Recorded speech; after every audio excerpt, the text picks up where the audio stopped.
Muy buenas tardes, azules y rosadas.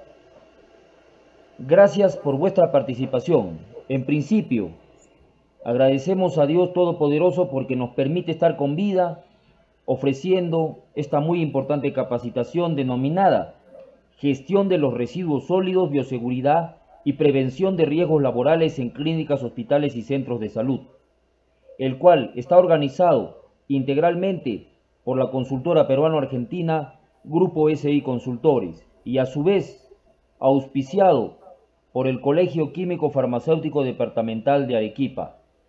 Tiene un valor de 16 créditos y 288 horas lectivas. Está a cargo del docente en esta oportunidad, experto químico farmacéutico Leonel Valencia Durán, auditor líder también de estándares internacionales. Asimismo, mencionar que estamos dando acceso libre a todos los participantes ahora y en la próxima sesión o en las próximas sesiones que quieran unirse. La certificación, vuelvo a repetir, es opcional. Nuestro objetivo principal es que ustedes se capaciten para que de esa forma puedan fortalecer su inserción, ascenso y posibilidades de trascendencia laboral de forma global e internacional. Leonel, participantes, muchas gracias por estar aquí presentes y haber aceptado nuestra invitación. Por lo demás, lo dejamos en uso de la palabra a nuestro querido docente. Muy buenas tardes, chicos, muy buenas tardes con todos. Gracias por esperarme. He tenido unos inconvenientes electrónicos que en ocasiones puede pasar a todos, pero bueno, ya se resolvieron, gracias a Dios. Bueno, chicos, lo que es en sistemas de gestión de la calidad, la ISO 9001, ISO 45000 y esta ISO, la 14001, lo que es de gestión de calidad en sistemas de gestión de residuos, la famosa Clean Norma que le dicen. En las organizaciones las juntan estas normas porque es base fundamental en un sistema de gestión para ellos. Especialmente ahora que todos dicen que debemos cuidar más el medio ambiente, debemos tener un sistema de gestión de seguridad y eso va a reflejarse en una mejor calidad hacia nuestros clientes. Pero uno de los clientes más asiduos que contamina con residuos biológicos, químicos, son estas empresas, tanto del Estado y tanto privadas, que son en lo que es residuos sólidos hospitalarios. Recordemos que también las industrias farmacéuticas, químicas, hacen uso de estos desagües, de estas acciones que lamentablemente llegan al sistema de residuos, que en varias ocasiones no es tan adecuada su recolección, su gestión y lamentablemente pasa lo inevitable.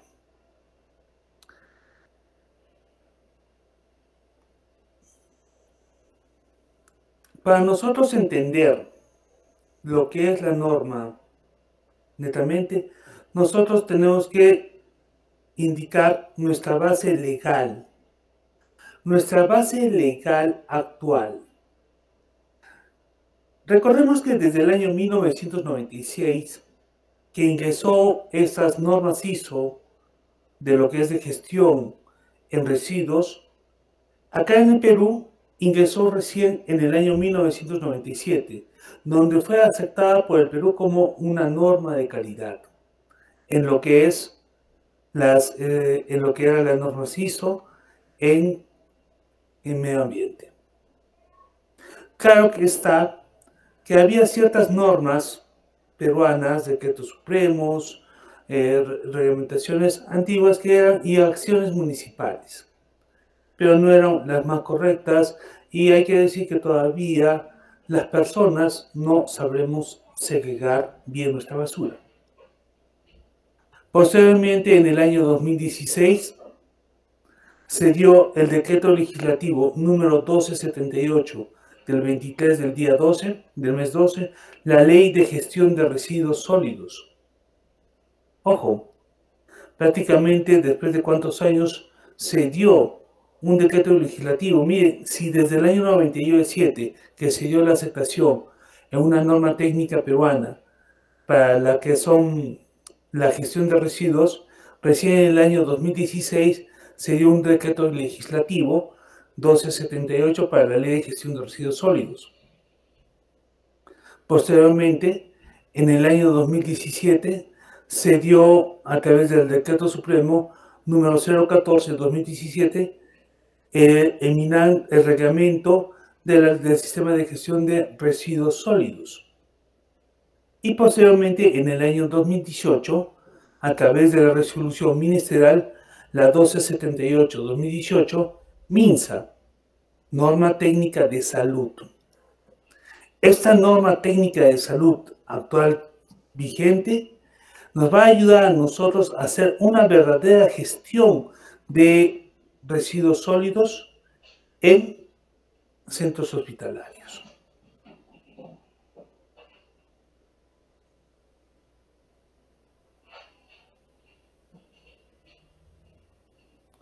Vamos a abocarnos más hacia la norma técnica de salud.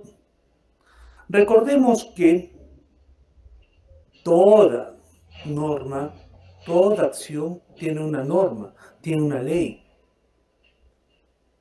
Por ejemplo, hace una semana aproximadamente, ahorita están la DIGEMIT, están haciendo ciertas capacitaciones, ciertas acciones hacia el personal farmacéutico en lo que es la implementación de la nueva norma que se rige desde este mes de mayo en las oficinas farmacéuticas.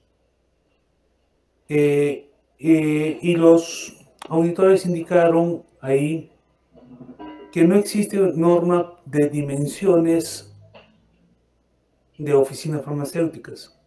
Totalmente falso. Sería bueno que nuestros encargados en la DIGEMIT no solamente lean y observen nuestras normas de salud, sino que también observen las normas de construcción, porque sí existe una norma técnica peruana para la construcción de oficinas farmacéuticas hospitalarias y tienen unas dimensiones adecuadas. A eso voy, que toda acción, todo evento tiene una reglamentación adecuada. Nosotros no podemos construir un hospital, no podemos construir una clínica o construir un tópico si es que no tiene ciertas dimensiones adecuadas y ciertas acciones adecuadas que va a conllevar a una buena acción. Es por eso que nosotros debemos basarnos siempre en nuestras normas técnicas, legislaciones peruanas, resoluciones y las leyes del Perú. Por ejemplo, en esta norma técnica de salud, la 144 MINSA 2018, la finalidad de esta es contribuir y brindar la seguridad al personal, pacientes, visitantes, de los establecimientos de salud, de los sistemas de salud ambulatorios, de los servicios públicos, privados, mixtos a nivel nacional, y al fin de permitir controlar y minimizar los riesgos sanitarios, ocupacionales, ambientales, por la gestión y el manejo inadecuado de sus residuos sólidos que generan, así como disminuir el impacto negativo de la salud pública en el ambiente que estos producen. En la actualidad, todos hablamos, y eso lo vamos a ver en la clase de seguridad, salud ocupacional, basada al sistema de hospitales, clínicas, no se estaba tomando en cuenta lo que era la seguridad hacia el paciente. ¿Y esto qué significaba? Que el paciente estaba expuesto a eventos. Y eso ha conllevado a tener también en cuenta lo que es la seguridad hacia el paciente, que es un nuevo objetivo, una nueva meta que se está estableciendo en los centros de salud hospitalarios. ¿Con qué ámbito, con qué aplicación vamos a optar esta acción? En todos los establecimientos de salud, en los servicios médicos ambulatorios, en las clínicas a nivel nacional, regional y local, en los hospitales de las Fuerzas Armadas, Fuerzas Policiales, en los gobiernos regionales, locales o municipales. Servicios privados, tales como también clínicas, policlínicos, consultorios médicos y dentales, y centros veterinarios, laboratorios, e entidades educativas de las ciencias de la salud, y otros que generen residuos sólidos en cualquier atención de salud. Que quede bien claro que toda actividad biológica, química, que conlleva a la persona o a un simple animalito, ya estamos generando residuos. Es por eso que también incluyen acá a las clínicas veterinarias. En estos centros también pueden hacer contaminación ambiental, biológico, químico. Es por ello que los centros veterinarios son importantes en llevar un control adecuado en lo que es sus residuos. Pero lamentablemente hay bastantes centros veterinarios que no cumplen esta norma.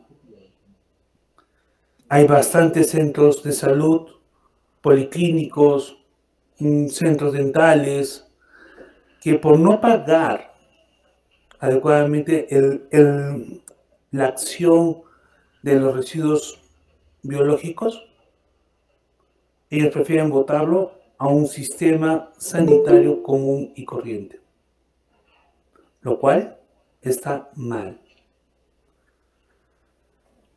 Pero lamentablemente eso se da. Lamentablemente algunos centros médicos, algunos centros dentales, veterinarios, por ser chicos, pequeños, consideran un gasto en dar la basura de los residuos biológicos o químicos que ellos generan. Lo que yo les diría a esos centros pequeños sería bueno juntarse y en un solo sector llevar estos residuos a una sola veterinaria y que esa veterinaria se encargue de juntar estos residuos. A veces los residuos biológicos en centros dentales son pequeños. Y por ser pequeños, ¿qué hacen algunas veces? Los botan de frente a la basura para que lo lleve nomás el carro basurero de la municipalidad. Y eso está mal. Está penado y puede llevar a la persona a la cárcel. Tengan mucho cuidado, chicos.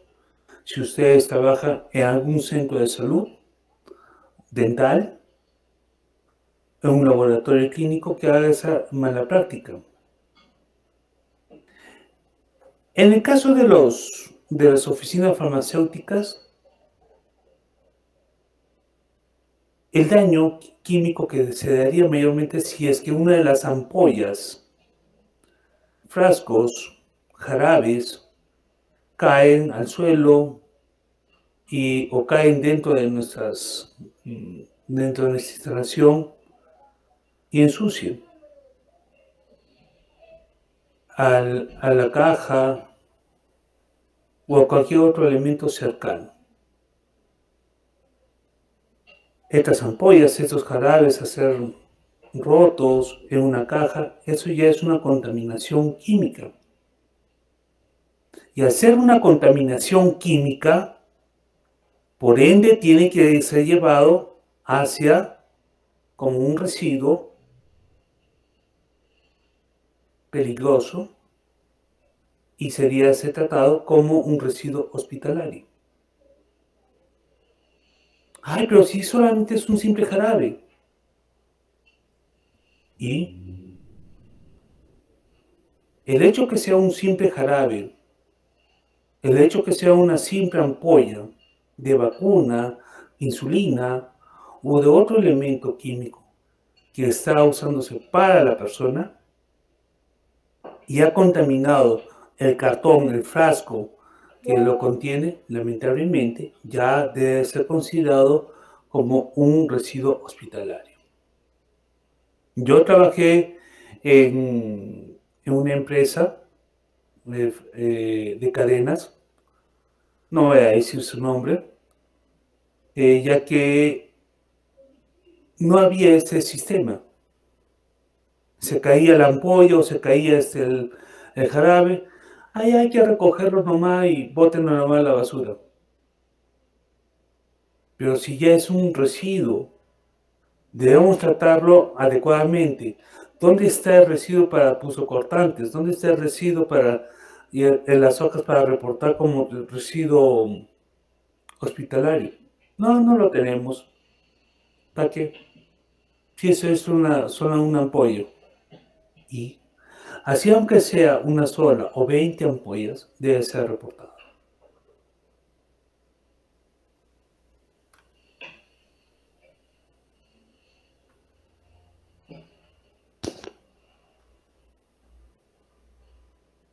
En la norma técnica de salud, la 144 del MINSA del año 2018, en la gestión integral y manejo de los residuos sólidos, establece en los establecimientos de salud, servicios médicos de apoyo y centros de investigación, da lo siguiente: toda actividad técnica, administrativa, de planificación, coordinación, concentración, diseño, aplicación y evaluación de políticas estratégicas, planes y programas de acción de manejo apropiado de los residuos sólidos del ámbito nacional, regional y local.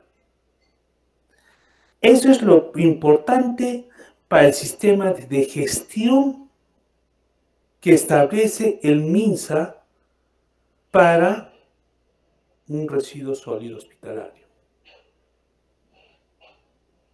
La parte administrativa, la planificación, las coordinaciones que debe haber. Vamos a ver más adelante cómo se debe conformar un comité de residuos sólidos. Ojo, hay un comité donde ese comité evalúa cómo va nuestra gestión también. Hay veces que los integrantes de los diferentes comités, y eso lo digo por experiencia propia, que a veces dicen, ay, de nuevo el comité, ay, ¿de qué se va a hablar ahora? Ay, no nos gusta y perdemos el tiempo. Falso.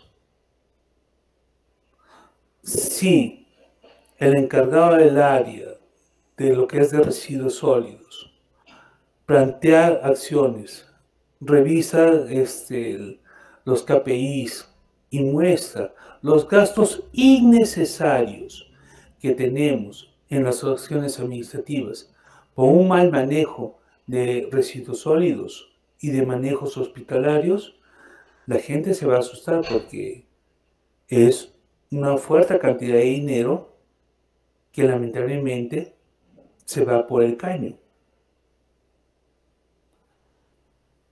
¿Sabían ustedes que allá en Europa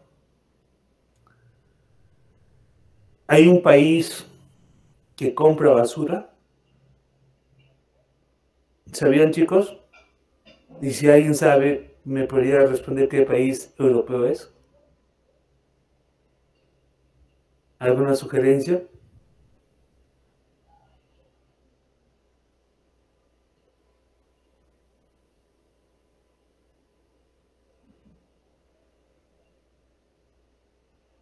El país que compra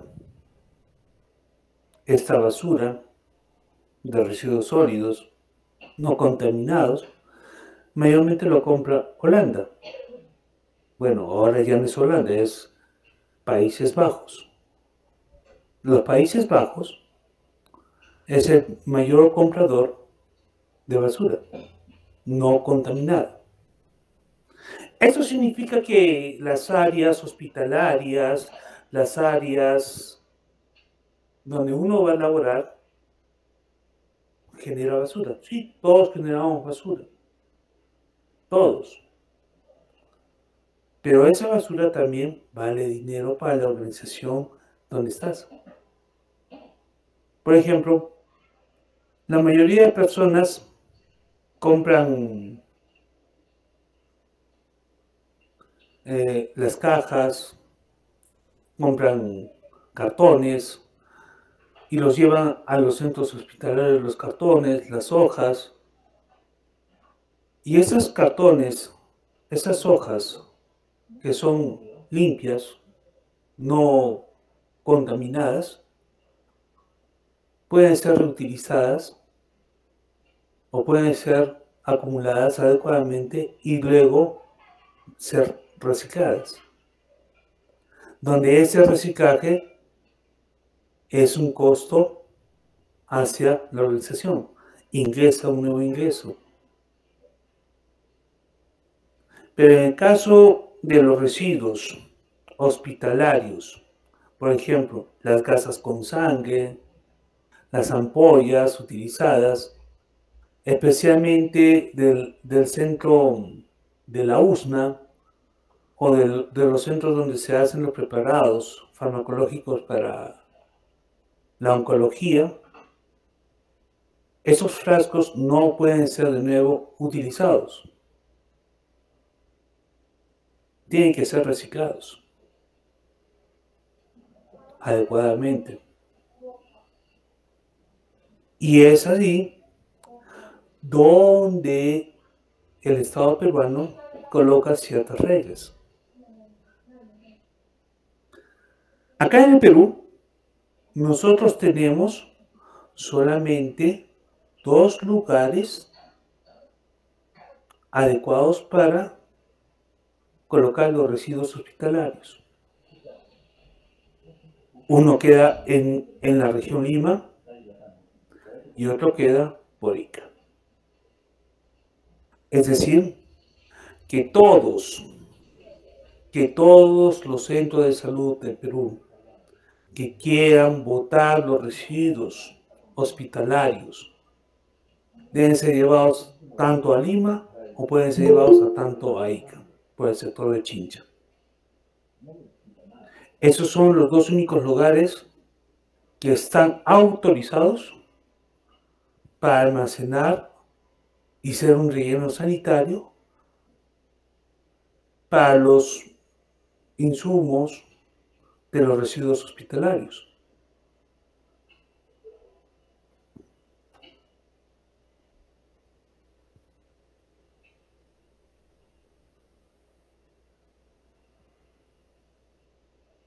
La Organización Integral y Manejo de Residuos Sólidos para el Sistema de Salud ya nos establece cuáles son los niveles.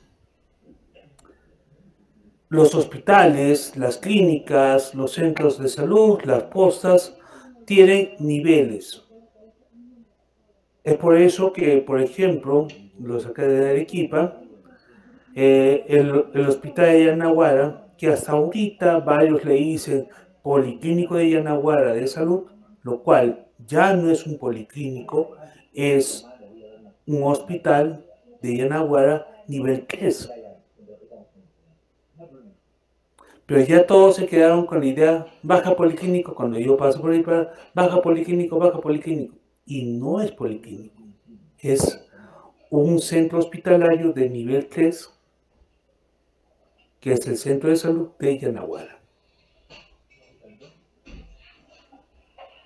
Los centros de salud, postas como indiqué, tienen niveles. los cuales tenemos que nombrar a un responsable para lo que son los residuos sólidos, contaminados o no contaminados. Por ejemplo, los de nivel de atención, de primer nivel de atención, de acuerdo a los niveles de complejidad 1 y 2, que pueden ser los puestos de salud con un médico, ellos van a tener que colocar un representante. En un nivel de complejidad nivel 3, que es un centro de salud sin internamiento, eso significa que no va a haber pacientes internados, tiene que haber un responsable del sistema de gestión de residuos sólidos. Pero miren acá, en el nivel 4, donde es un centro de salud con internamiento, en un segundo nivel de atención, tanto en nivel 5 como nivel 6, por su complejidad, hospital 2, hospital 3, y tanto un tercer nivel de atención, el nivel 3.1, nivel 3.2, un instituto especializado, deben de tener un comité de gestión integral y manejo de residuos sólidos. ¿Por qué de esta forma? Porque en este comité no solamente es una persona que lo integra, son varias personas de varias áreas que lo integran. Y yo siempre voy a decir, falta personal ahí todavía. Porque también a través de los niveles hospitalarios vamos a ver que la generación de residuos es más alta. En una posta médica de bajo nivel, un puesto de salud pequeño, no genera mucha basura de residuos sólidos. No genera demasiada complejidad. Pero en un hospital, sí. Por ejemplo, acá en Arequipa, un instituto especializado, ¿cuál sería? El CEN, donde se tratan netamente pacientes con oncología. Ahí debe haber un comité de gestión integral y manejo de residuos sólidos. El hospital nivel 3, el hospital de acá, el hospital de Neche o Nuevo Delgado, u otros hospitales de nivel 1, 2, 3, deben ser dirigidos por un comité.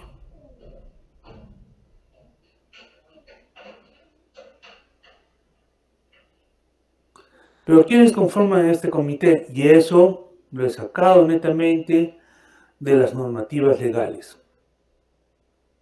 El director o profesional con autoridad delegada para la toma de decisiones y designado por el director regional de salud o documento que haga a sus veces. Por ejemplo, puede ser ahí el director médico o el director médico puede asignar a otra persona. Por ejemplo, acá a los ingenieros de medio ambiente. Ellos son los más especialistas en dirigir este comité. Y yo siempre voy a decir que los ingenieros de medio ambiente deberían siempre estar presentes en los comités de residuos sólidos, tanto hospitalarios y tanto en las clínicas. Pero, lamentablemente, en varios centros de salud no lo hacen. ¿Por qué? Por ahorrar un costo, un puesto laboral. Algunos centros de salud no contratan a este profesional de medio ambiente porque es muy costoso. Es más costoso incumplir las normativas y es más costoso que de repente la UEFA o otras instituciones nos coloquen las multas. Debe estar también en ese comité la jefe de enfermería, el jefe de servicios generales o limpieza o mantenimiento, administrador o responsable de dotación de suministros, el jefe de epidemiología, jefe de logística, el jefe o responsable de salud ambiental, salud ocupacional o quien haga sus veces, el jefe de laboratorio y patología y otros que están inmersos en los centros de salud. Por ejemplo, yo tomaría en otros, en el caso de los químicos farmacéuticos. Y ustedes dirían, ¿cómo? ¿Por qué? Pienso yo que dentro de este comité debía estar el jefe o el encargado del área de farmacia. ¿Por qué? Hay centros hospitalarios donde ellos fabrican o hacen el arte del medicamento. La USNA es el centro nutricional, o también donde hacen las combinaciones de los fármacos para oncología. ¿Quién lo hace? Los químicos farmacéuticos. O a veces, yo me acuerdo ahí en el hospital, en el central de Seguro Social, también hacíamos preparados galénicos. Y ahí hay también residuos químicos. Y esos residuos son de residuos peligrosos de uso intrahospitalario. Debía estar presente, sí, y bastante en ciertos sectores ahí el químico farmacéutico. Para que nos exponga dónde vamos a colocar esta basura, estos desperdicios, y en qué forma debe manejarse.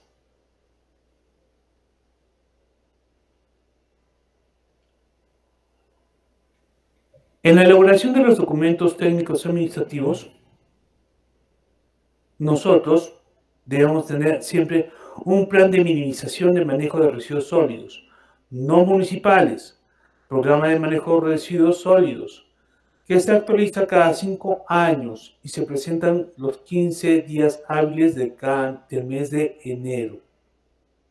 Ojo, cada 5 años debe presentarse un plan de minimización. ¿Eso qué significa? Que tanto el encargado o tanto los miembros del comité van a hacer su plan de trabajo de estos 5 años y van a plantear ciertos objetivos y metas, donde van a presentarlo hacia todas las áreas. Por ejemplo, en la unidad de cuidados intensivos ya no va a haber papel. Queremos reducir el uso de papel bond netamente en un 75%. ¿Pero por qué? Te va a decir el médico. Si todo, no, porque ahora va a entrar, todos los médicos van a tener su tablet y ahí todos los médicos van a manejar con su historia clínica electrónicamente. Ah, excelente.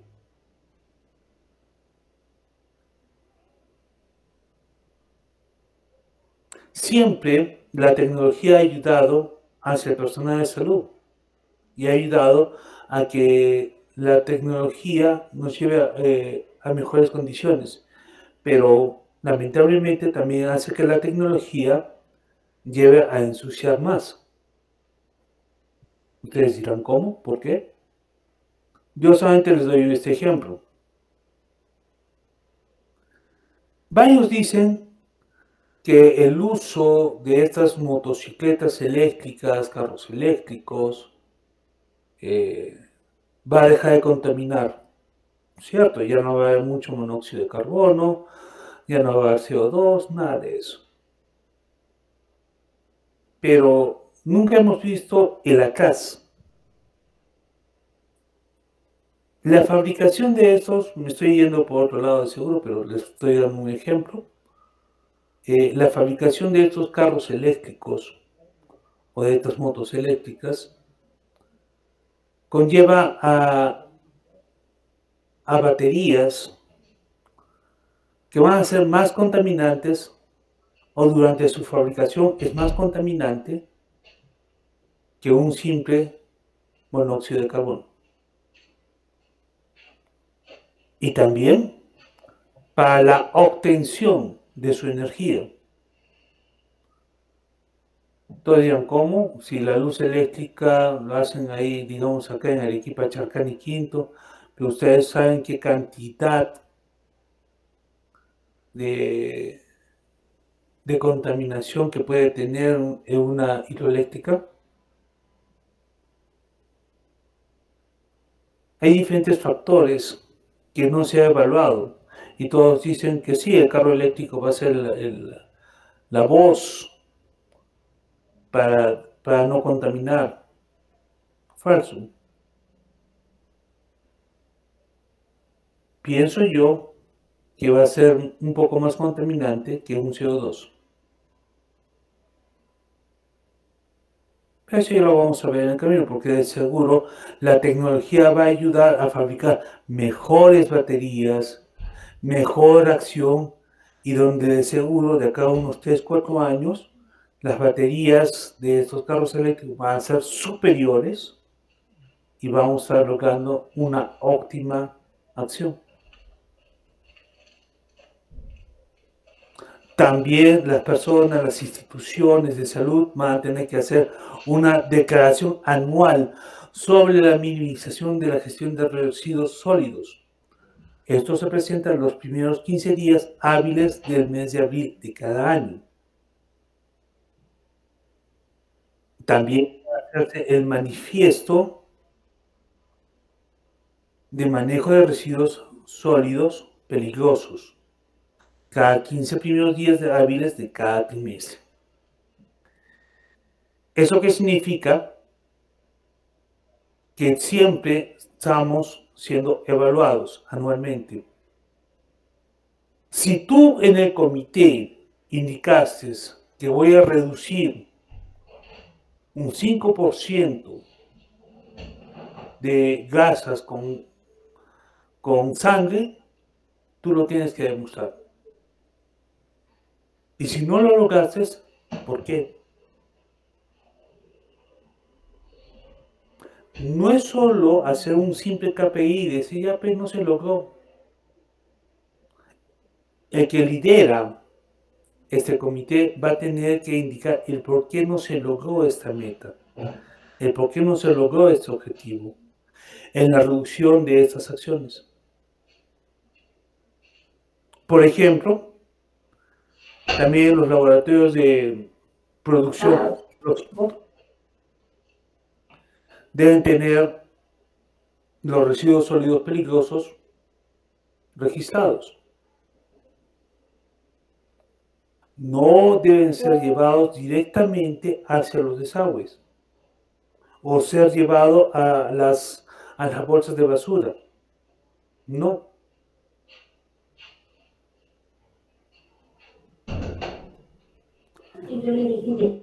Estos registros van a ayudar a que el Ministerio de Salud, la OEFA, que es la institución que nos fiscaliza netamente en los residuos, va a decir cómo va tu gestión.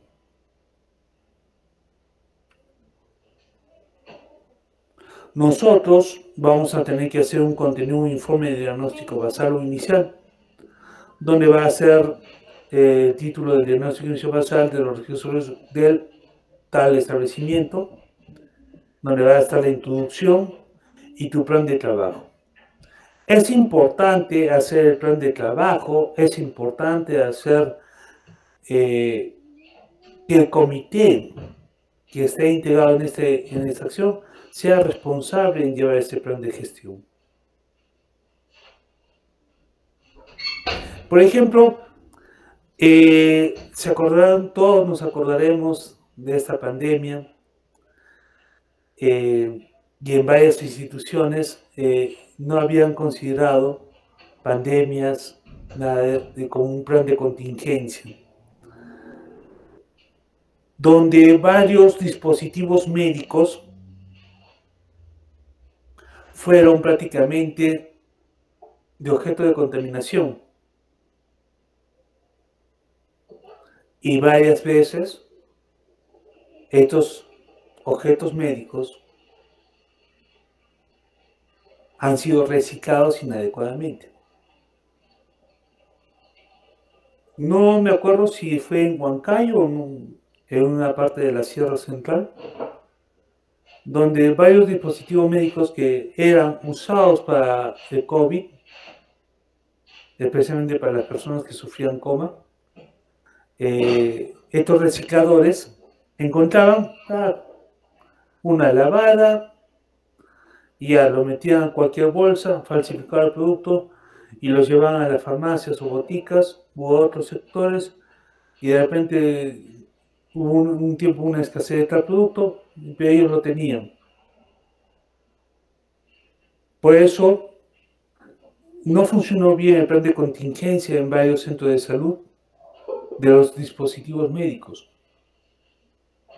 porque lamentablemente también hubo personal administrativo o personal que llevaba este control, no se encontraba presente en el hospital, porque en los hospitales prácticamente dejaron que el médico y el personal adjunto en temas de salud, como las licenciadas en enfermería, estén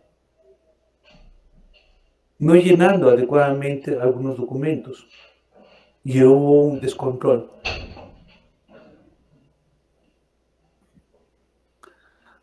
Cuando nosotros hablamos de residuos, pueden ser líquidos, ¿sí?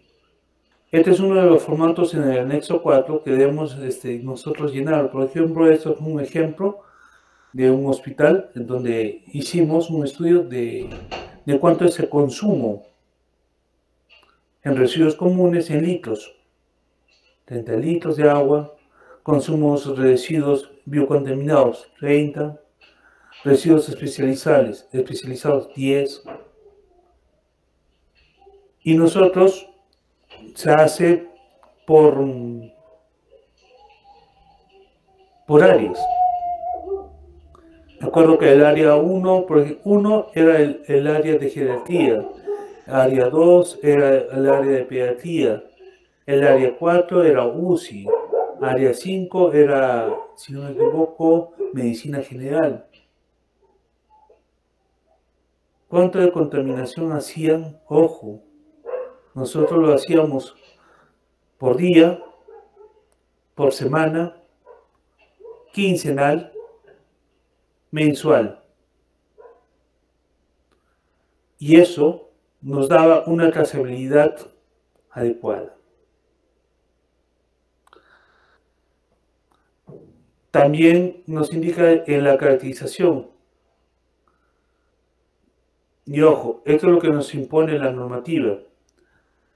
La normativa nos indica cuando son comunes, en un día con un volumen mayor de generación de 40 litros, la capacidad de tacho debe ser no menor a 40 litros.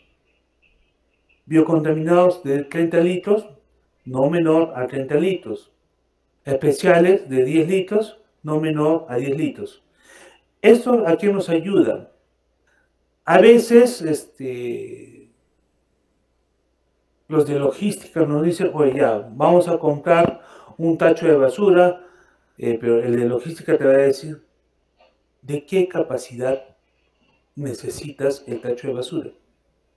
Ah, yo necesito uno grande porque yo genero 80 toneladas de basura. El de logística te va a decir, demuéstramelo.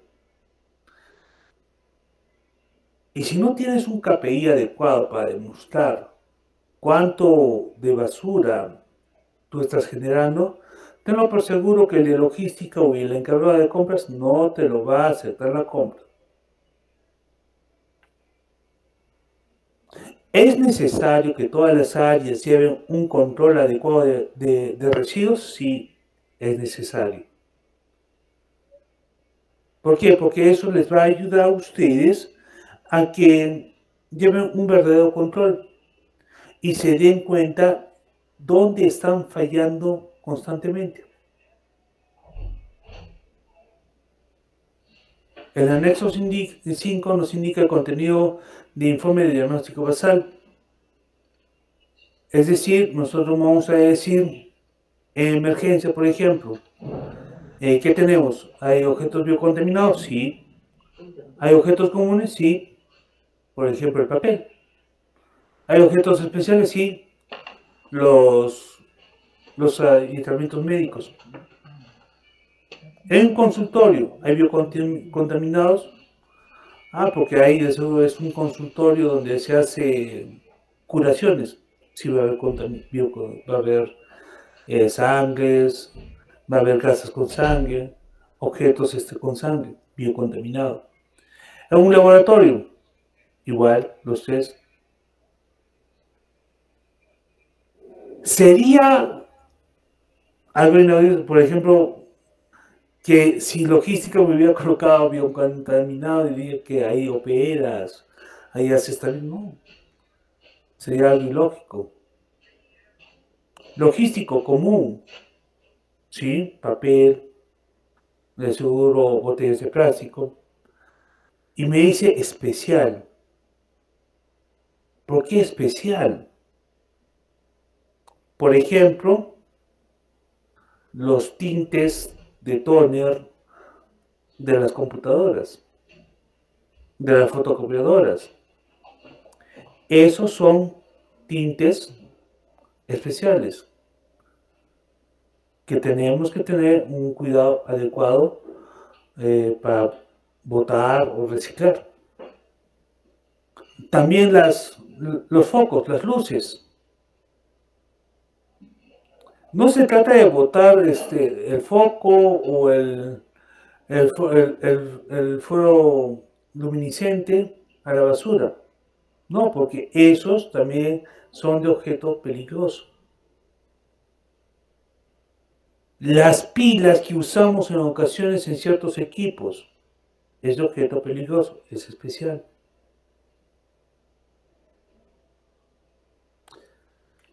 Cuando ustedes hagan el análisis basal de sus áreas, tienen que revisar a qué nos referimos como biocontaminado, común, especial. Y eso lo vamos a ver un poquito más adelante.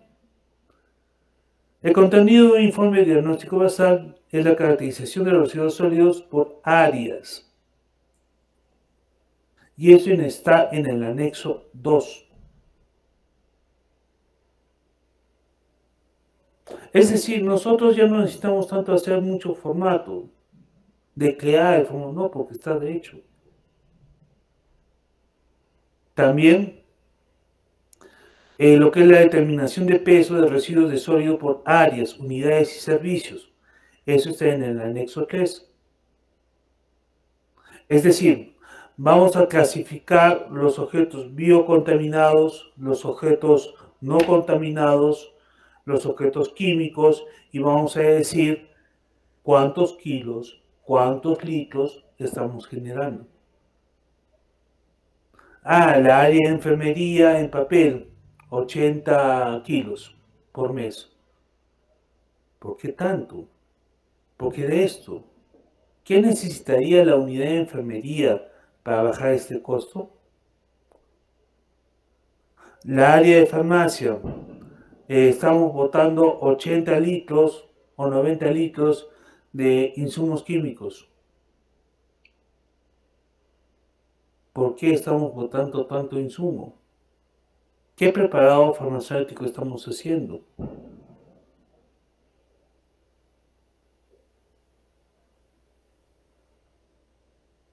Todos esos puntos vamos a llenarlos en el anexo 3 de cuánto estamos botando. Y eso es importante porque las áreas vamos a saber cuánto estamos generando de gastos hacia la organización. El contenido del informe basal. donde nosotros tenemos que plasmar la modalidad de limpieza, si es privada o mixta, el nombre o razón social de la empresa que está haciendo el servicio, el nombre o razón social de la empresa encargada de la recolección, de transporte y disposición final. Ojo, en lo que es transporte de empresas recolectoras de basura, de sustancias peligrosas, tanto hospitalarias, deben tener permisos adecuados y permisos adecuados del MINSA, de la DGMIC, porque son elementos peligrosos y deben estas instituciones, estas empresas de transporte que hacen este servicio, hacer con la normativa peruana resoluciones y personal adecuadamente calificado. El número de trabajadores que se encarga del manejo de residuos sólidos, si se cuenta con una indumentaria propia, la distribución de las personas en el turno de trabajo, la frecuencia de la limpieza, la capacitación del personal. Es por eso importante, desde luego cuando nosotros vamos a nuestro servicio higiénico de algún centro hospitalario y vemos, hay una de seguro pegado, ahí empresa ELSA, 7:14 de la mañana, encargada de limpieza, María Luisa. Su check. Es porque la señorita María Luisa, encargada de limpieza de la empresa ELSA, lo realizó. De repente el supervisor va de limpieza, o un médico, o una licenciada, o quien sea, y ve que los servicios higiénicos no han sido limpiados adecuadamente, y revisa quién lo hizo, esas personas pueden ser sancionadas.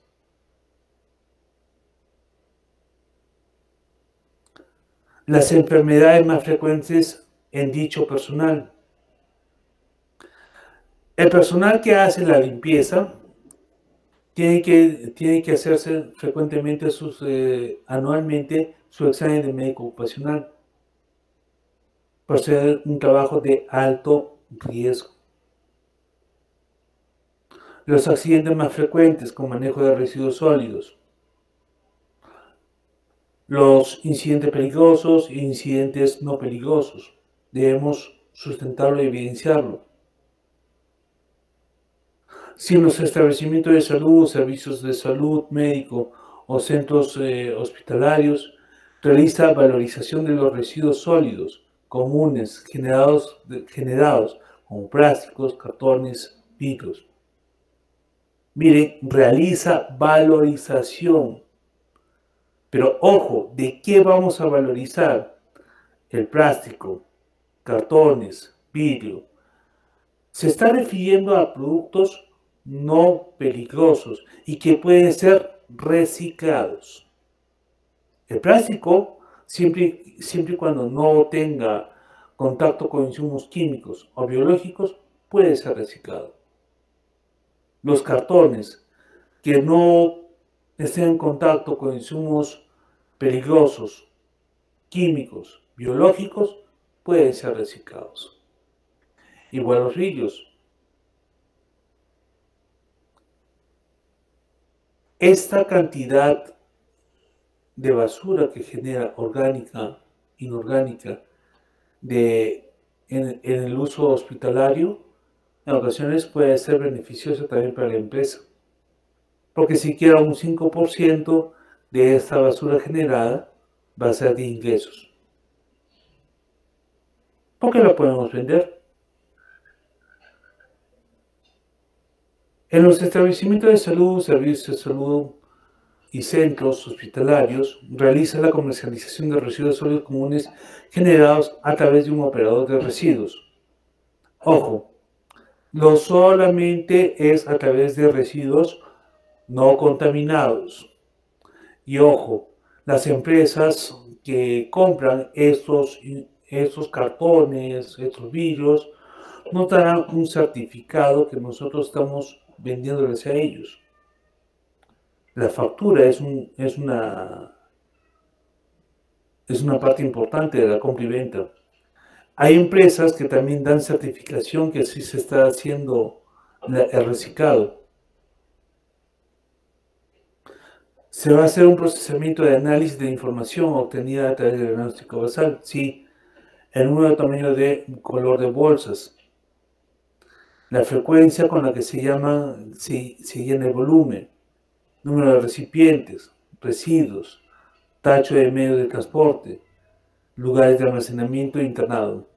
¿Eso qué significa? Por ejemplo, el área de USNA, que es la unidad de soporte alimentario, digamos yo de limpieza dentro, con mi bolsa roja, coloco en el tacho adecuado. Y a la hora, digámoslo así, está llena, tengo que retirar y tengo que dar un informe que si yo entré a las 7, a las 8 de la mañana, hay un nuevo cambio de bolsa. ¿Por qué? Porque se llenó. Todo es reporte, todo es trazabilidad.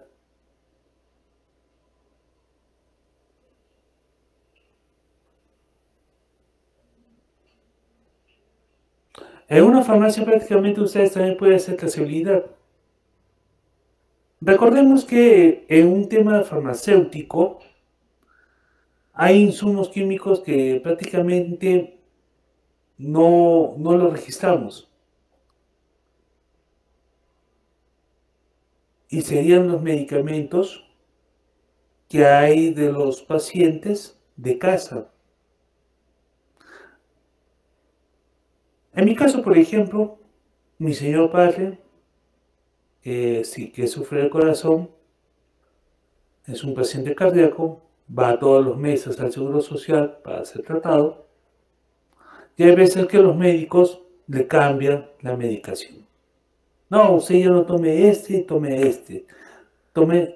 Y hay veces que dicen, papá, ¿y ahora qué voy a hacer con esta medicación que se me ha quedado en el aire?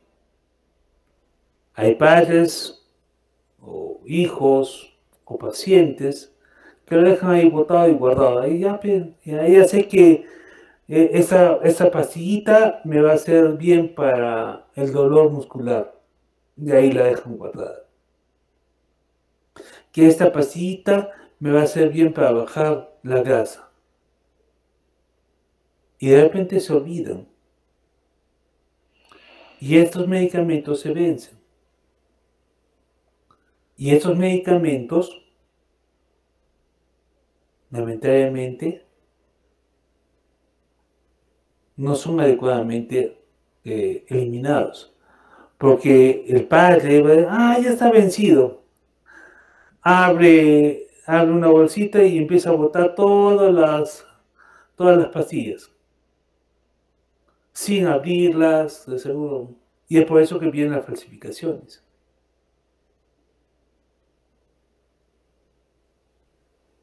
Sería bueno que ahí el Colegio Químico Farmacéutico del Perú, nuestros colegas digan cómo podemos hacer que los residuos de pastillas que son químicas sean adecuadamente recepcionadas en farmacias para que luego sea adecuadamente eliminado.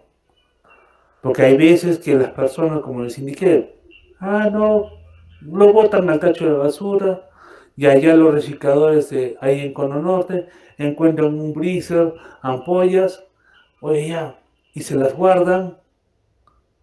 ¿Y qué va a pasar? Que en el mercado solamente borran lo que es fecha de vencimiento, colocan otra fecha, y ahí crece la informabilidad y crece lo que es medicamentos falsificados.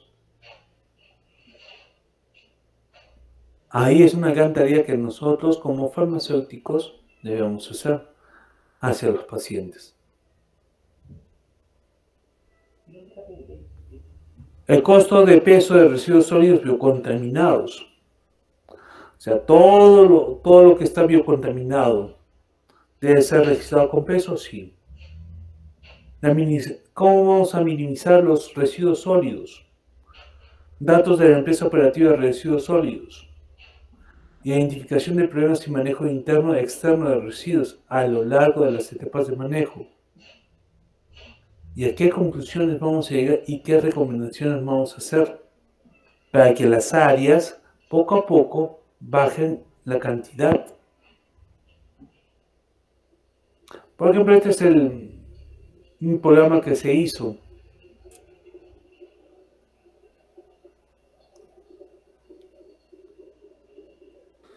En 7 días, ¿cuánto juntamos de residuos biocontaminados, residuos comunes y residuos especiales?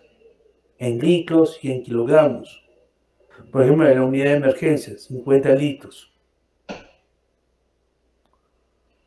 Ojo, ya puede ser fluido sanguíneo o de fluido expectorante u otros fluidos que han sido líquidos.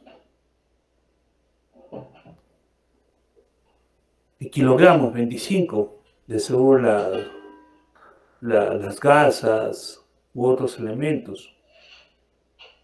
Residuo común, 25 litros, 20 kilogramos. Residuos especiales, 15, 8 kilogramos.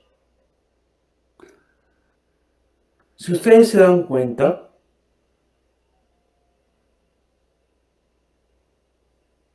¿por qué tendría que ver demasiada cantidad de basura de residuo común en unidades, en emergencia? En la actualidad ya debe bajar esto, pero lamentablemente todavía seguimos usando los papeles. Yo ya no entiendo para qué usamos tanto papel en una unidad de emergencia. Ya para mí todos los médicos, especialistas, deben ir con su tablet, de verdad, con su tablet, porque ahí ya debe estar la historia clínica del paciente, todo descrito del paciente, y nosotros solamente su nombre paciente, revisamos toda la documentación. Ya no gastaríamos mucho papel. Deberíamos simplificar las vías, pero no entiendo por qué todavía no nos simplificamos las tareas.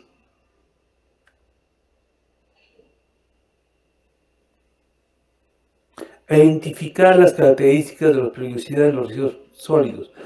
Eso lo vamos a ver bastante cuando hagamos bioseguridad y seguridad. Y para entender la seguridad tenemos que saber hacer las matrices. Vamos a saber si estas materias que nosotros usamos son explosivas, corrosivas o autocombustibles. Es importante identificar la basura que nosotros estamos generando. Por ejemplo, en la unidad de farmacia donde hacen los preparados galénicos, deben tener las hojas MSDS, donde indican cómo se debe retirar o botar estos elementos químicos antes de que vaya al desagüe.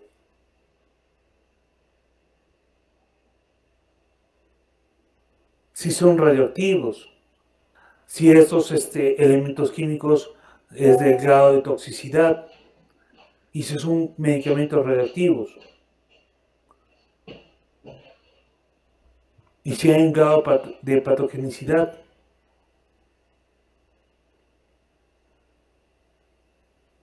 Sepan ustedes que los centros de investigación, donde también están incluidos estas normativas, deben tener mucho cuidado en los residuos de patogenicidad, porque pueden ser bacterias, virus, alto grado de contaminación.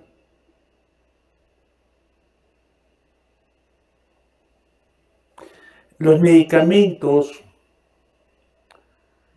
lo que se genera, digamos, cuando la persona hace sus rayos X, las personas que están en ese argot de laboral, ellos saben cómo deben de tratar esos residuos. No es que yo, ahí está mi máquina de rayos X, señorita, no se preocupe, se me acabó el reactivo, no se preocupe, yo lo quito, lo meto. No, señores. El encargado sabe sus funciones y el encargado sabe cómo debe manejar y cómo retirarlo.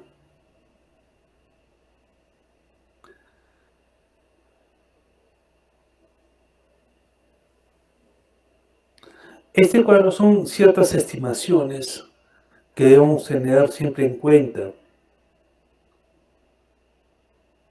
Por ejemplo, son unos KPIs que hicimos con un hospital. Pero estos KPIs nos reflejaron que, por ejemplo, el kilogramo de residuos comunes en centros especializados, centros de salud, debe ser por día, ojo, por día de 46 kilogramos. No debe excederse de eso. El kilogramo de residuo biocontaminado debe ser máximo de 57 kilos. Kilogramo de residuos punzocortantes, máximo 20 kilogramos. Kilogramo de residuos especiales, máximo 40 kilogramos por día.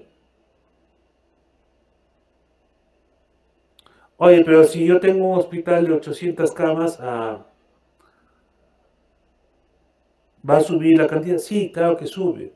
Pero haciendo ciertas reglas, haciendo un buen KPI, va a ver que no debe exceder esa cantidad.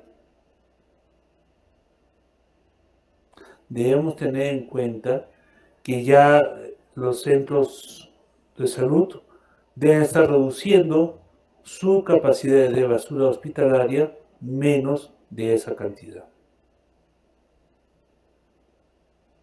En los centros especializados con hospitalización,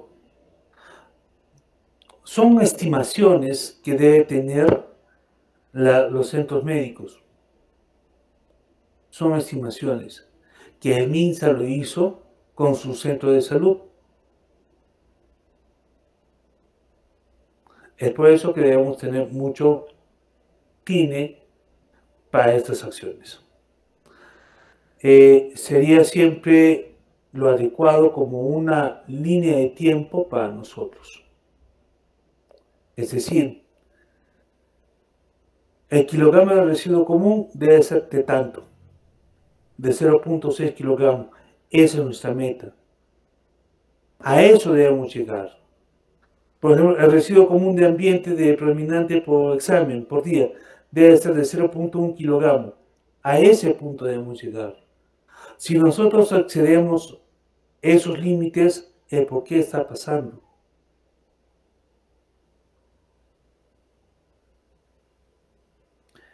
En la norma técnica de salud 144 MINSA 2018 también ya nos indica los formatos. O sea, no es necesario investigar por internet, no, es eso. Ya están los formatos indicados cómo debemos estar llenándolos. Desde el registro de generación de residuos sólidos, los registros de etapas de manejo de residuos sólidos, de las etapas, cómo nosotros debemos estar manejando por áreas. Por ejemplo, ahí tienen tópico triaje, consultorios, odontología. Eso se llena adecuadamente. Pero ¿quién lo llena?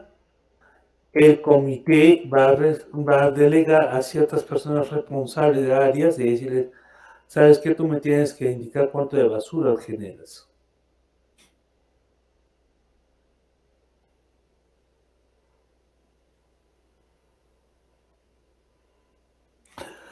Hay una cosa muy importante que nosotros debemos resaltar, que la basura no se debe colocar en cualquier tacho o cualquier otro lugar. El manejo de residuos sólidos es una técnica operativa que involucra la manipulación, acondicionamiento, segregación, transporte, almacenamiento, la transferencia, tratamiento y disposición final. Todo esto ya también está estipulado en normas peruanas,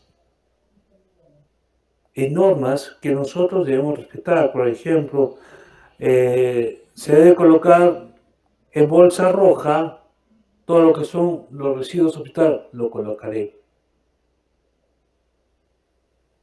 No es que a mí se me ocurrió, yo quiero colocar todo lo que es residuo hospitalario en una bolsa amarilla. No, porque ya la norma peruana lo exige. No, pues que yo trabajé en Estados Unidos y así. No, señores. La mayoría de los casos, siempre las normas que tiene el Perú han salido diferentes normas de otros países y las normas técnicas a través de las normas ISO nos van a hacer prevalecer. O sea, si usted se va a la China va a ver que todo lo que hemos hablado de ISO, lo mismo en China. Los residuos peligrosos que pueden existir dentro de un centro hospitalario deben ser debidamente rotulados, identificados. Hay residuos peligrosos y son de 9 clases. Líquidos explosivos, de gases corrosivos, líquidos corrosivos, sólidos corrosivos, combustibles, misceláneos, reactivos. Son diferentes clases de insumos químicos de alto riesgo, que eso ya está normado también. Por ejemplo, se considera residuo peligroso si presentan por lo menos una de las siguientes características: si es combustible, si es tóxico, si es inflamable, explosivo, radioactivo y si tiene patógenos.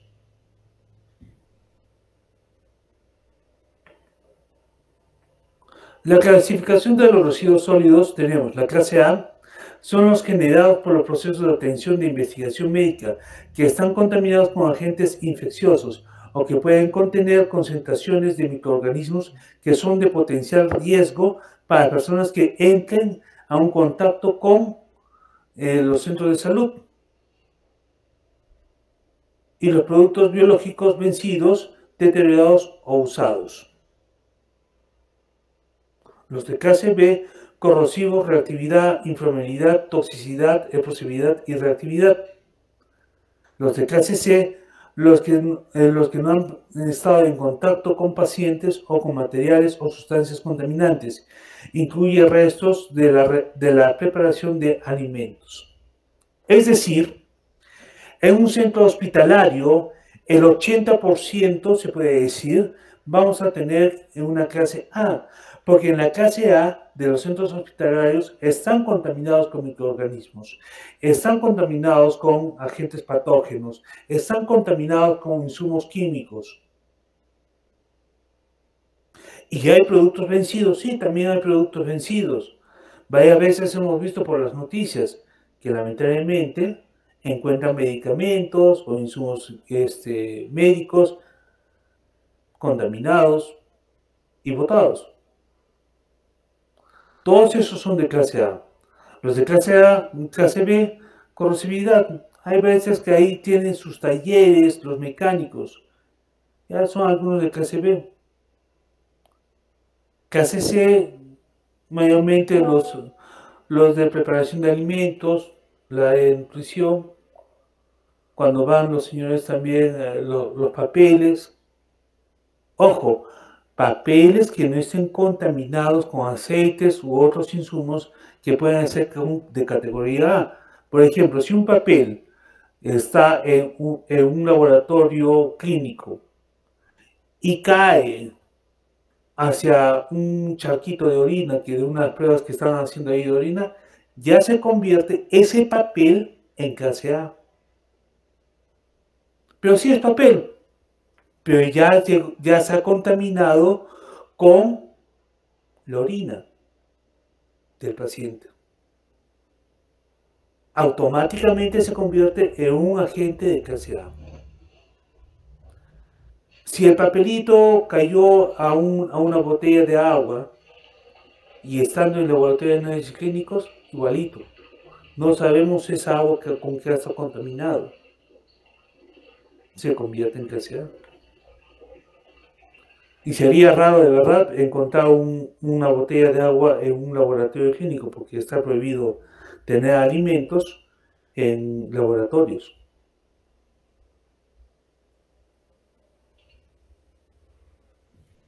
Etapas de manejo de residuos sólidos. En un manejo interno podemos verlo en un acondicionamiento, almacenamiento primario, segregación, almacenamiento intermedio. Esto se dio gracias a ¿qué? A lo que es el tema de pandemias que nos pasó con el COVID-19. Ahora, cuando es un almacenamiento intermedio, solamente se va a aplicar cuando se da pandemias. Por ejemplo, ya tenemos o endemias. Tenemos acá en el norte ya el dengue. Va a haber un almacenamiento intermedio especializado en dengue, digamos. Si hay un rebrote del COVID, va a haber un almacenamiento intermedio del COVID.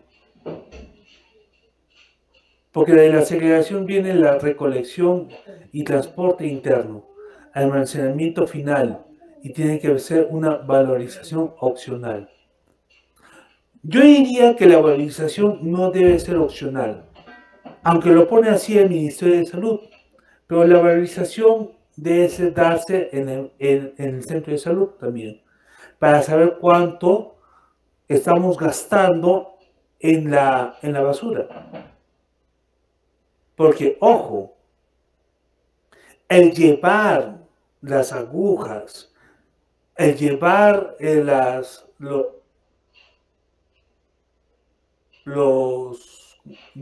las gasas con sangre, las orinas, digámoslo así, hacia el relleno sanitario es un costo. ¿Quién lo asume? El hospital. Porque eso no lo asume la alcaldía, no lo asume. No lo asume el relleno sanitario, no lo asume. No lo asume el transportista, no lo asume. Al contrario, el transportista te está cobrando también. Pero cuando es papel, plástico u otra acción, fácilmente tú lo puedes colocar en basuras para el relleno sanitario. Pero más fácil sería colocar esos papeles no contaminados, ese plástico, para poder hacer el reciclaje.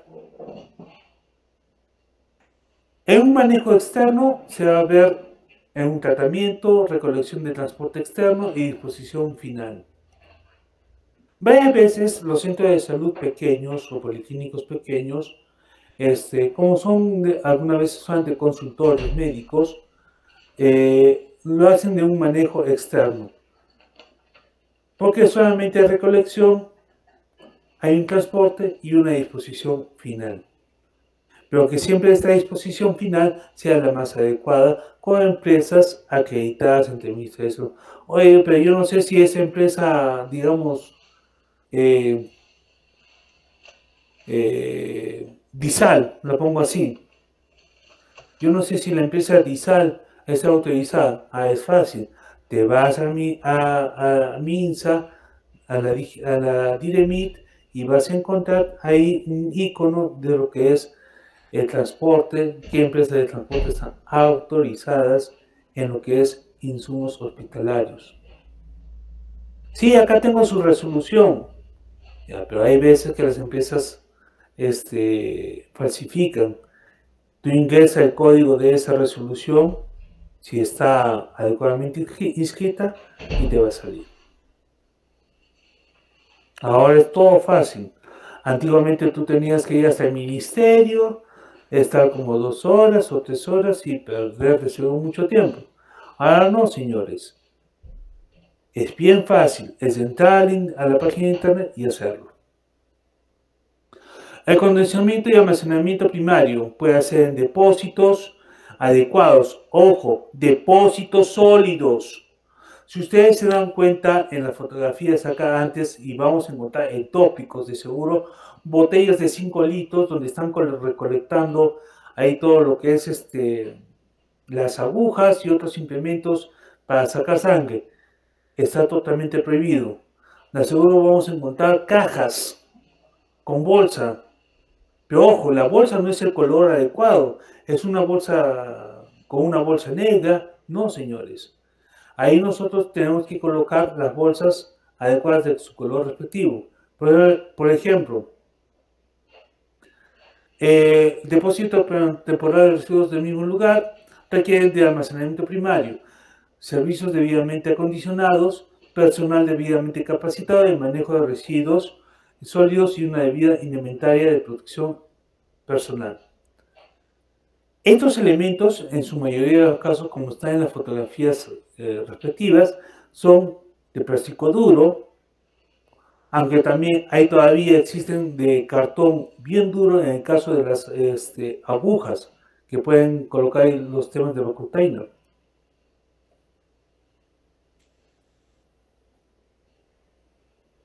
Acondicionamiento y almacenamiento primario.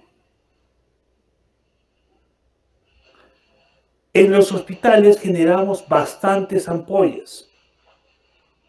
Bastante. Estas ampollas no debemos botarlos inadecuadamente. Ahí ya se acabó y botar, no.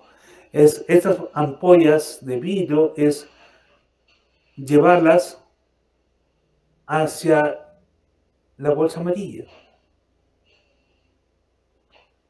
donde va a estar como frágil con residuo especial de vidrio. Recordemos que hay clase A, clase B y clase C. Los clase A ya hemos visto prácticamente que son estos, los residuos biológicos. Acá estamos mirando una clase B.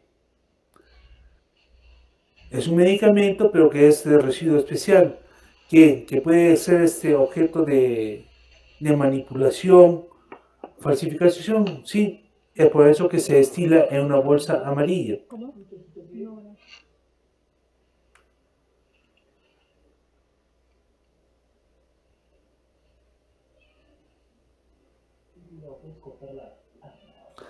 En este cuadro que el Ministerio de Salud coloca,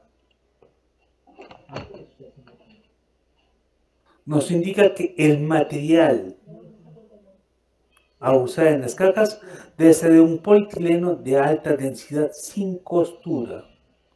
Ojo, material de polietileno de densidad sin costura. Ojo, no estoy hablando de las cajas, no. Estoy hablando de las bolsas. Eso significa que las bolsas de basura hospitalaria son de polietileno de alta densidad sin costura, no es sellado como las bolsas negras que compramos a las personas ahí en la calle que están, digamos, lo venden al sol. No, estas ya vienen selladas con costura, pero acá te indica claramente que debe tener sin costura. Es decir, que el día que tú vayas a comprar, tú tengas tu centro de salud adecuadamente, tú tienes que tener un proveedor que te diga, necesito bolsas de plástico de alta densidad sin costura. ¿Ok? Acá está.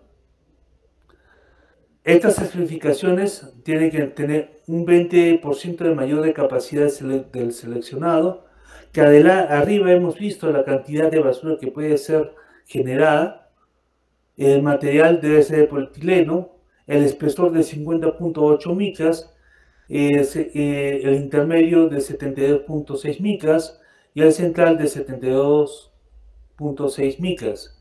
De forma estándar, color común rojo negra, bolsa negra, residuo biocontaminado bolsa roja, residuo especial, bolsa amarilla. Es por eso, señores, que es muy importante las normas. Y de verdad, viniendo, cuando lo escuché al personal del ANMET que indica que no hay norma para la edificación de farmacias o boticas, y siendo ellos inspectores, me dio pena, de verdad. Me dio cólera, me dio pena, porque ellos son nuestros inspectores de la higiene. No, señores, no debe ser así. Las certificaciones de los residuos punzocortantes, como ya hemos visto, no debe ser en cualquier botella de 5 litros y ahí botamos. No, hay ya lugares adecuados, de plástico adecuado, como están observando, acá hay amarillo, rojo, para que ellos boten ahí las agujas de la cutaina, las agujas que están usando. Ojo, ay, perdón, se me...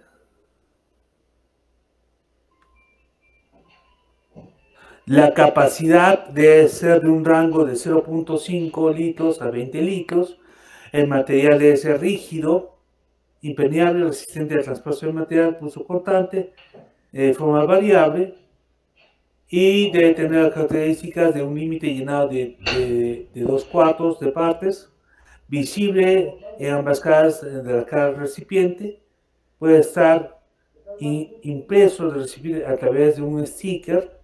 Las medidas de 10x10 o 10x15, 10x20, lo cual depende de la capacidad del recipiente, y controlar con el mismo símbolo siguiente de bioseguridad.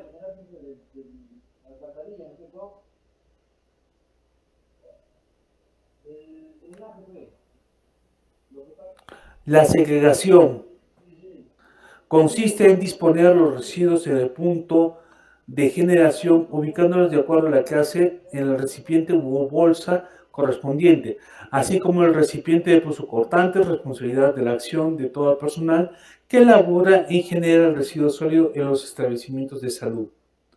Eso significa que el personal que va a botar, yo como farmacéutico, si yo trabajo en un laboratorio de análisis clínicos, yo debo botar los elementos adecuadamente, ya sea en un recipiente rojo, en un recipiente amarillo o en una bolsa negra.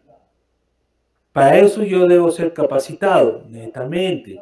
Si lamentablemente nosotros no somos capacitados y qué elementos pueden ir ahí, lamentablemente vamos a caer en una bolsa rota. Pidan ustedes siempre su capacitación adecuada.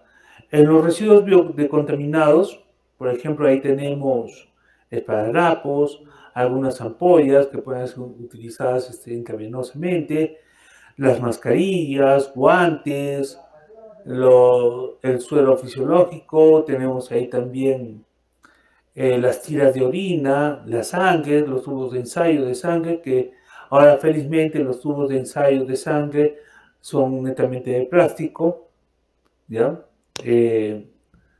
Jeringas, algunos dispositivos médicos, las pipetas, y algunas veces la misma comida que puede ser contaminada con residuos biológicos.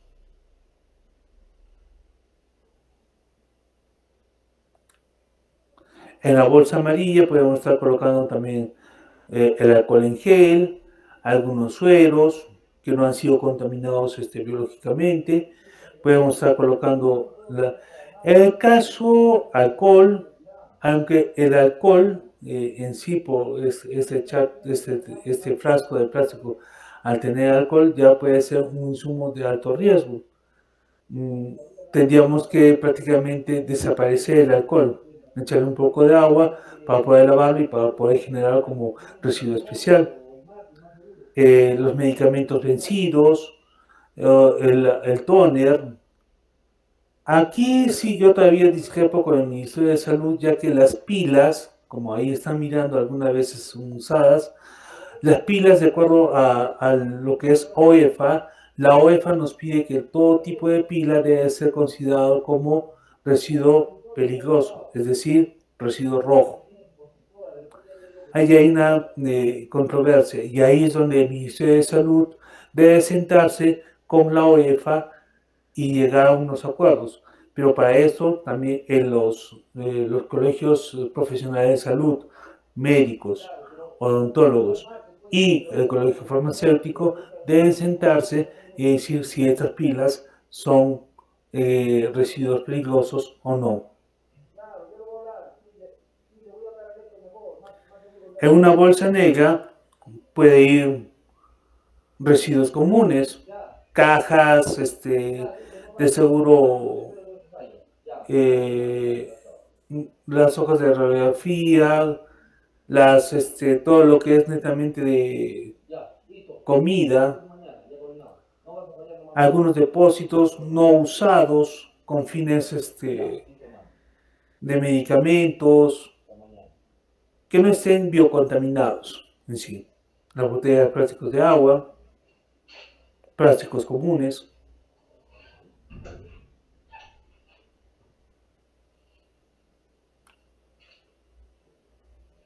El almacenamiento debe ser una zona adecuada y ojo, el hecho que sea una zona de almacenamiento de basura no significa que esta zona de almacenamiento de basura, como como se señala acá en la fotografía de atrás, debe ser sucio. No, debe ser pulcro, debe ser limpio, porque supuestamente el centro de salud tiene sus centros recolectores con cajas correspondientes de color rojo, amarillo o negro, donde vamos a colocar la basura biocontaminada. ¿Ya? Y ojo, esto debe ser pesado netamente para que ingrese a esa zona y debe ser netamente custodiado. Es por eso que este tipo de residuos sólidos deben ser llevados a ciertos almacenes con candado, ya que los residuos comunes y corrientes, que están hojas de papel y otras cosas, pueden ser todavía expuestas hacia afuera, como está en las fotografías.